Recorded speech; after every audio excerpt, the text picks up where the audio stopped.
आज बहुत ही पावन दिन है। संविधान के शिल्पीकार डॉक्टर भीमराव अम्बेडकर जी का जन्म दिवस है।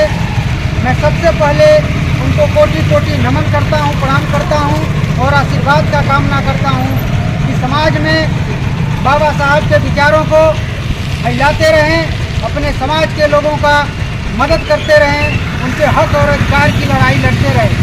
साथियों, बाबा साहब ने जो संघर्ष किया है, आज हमें वो आज़ादी विरासत में मिल गई है। बाबा साहब ने पूरा जीवन समर्पित कर दिया सिर्फ अपने आने वाली पीढ़ियों के लिए, अपने समाज के लिए। लेकिन जब उन्होंने उस ओहदे पे पहुंचा कि अब हमें अपने ही समाज को नहीं, पूरे समाज के लिए काम करने की ज़रूरत है, तो बाबा साहब ने सभी समाज के लोगों के लिए संघर्ष किया, नियम बनाया और उसी नियम पे हमारा भारत देश आज चलता है।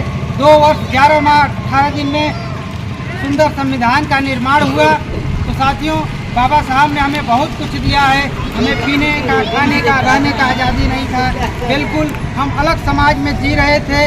उस समय भी हमारा देश हिंदू देश था, लेकिन बाबा साहब जैसे विद्वान व्यक्तियों को छुआछूत जैसे बीमारी से उनका अपमानित करते थे। एक ऐसा हिंदुत्व है, वो भी तो हमारे ही समाज के थे, वहाँ भी विडम्बना था, आज भी विडम्बना है।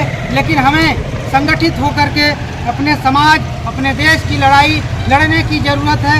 जब हम इकट्ठा होकर, एकजुट होकर के रहेंगे तो बाहर के लोग हमारा बाल बाका कुछ नहीं कर पाएंगे। हमें एक होना है और एक होकर के संघर्ष करने की ज़रूरत है। साथियों, बाबा साहब एक ऐसे मिसाल कायम किए। कुछ लोग कहते हैं कि बाबा साहब सिर्फ एक ही जाति के लिए काम किए।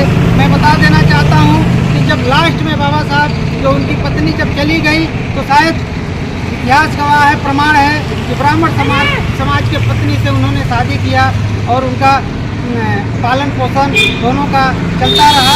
तो ब्राह्मण समाज के लिए भी काम किए हैं, महिलाओं के लिए समाज किए हैं। लास्ट में जाति विशेष में बांट कर नहीं रह गए। आज भले से लोग उनको बांटते हैं जातियों में, लेकिन हमारा देश उसी संविधान पे चलता है, तो हमें भी उसी पे काम करना चाहिए।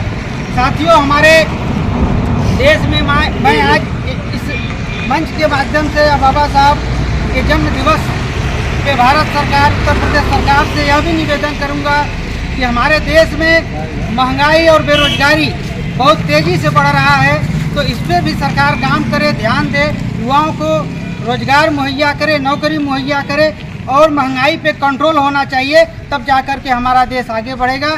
जय हिंद, जय भारत, नमो बुद्धाय।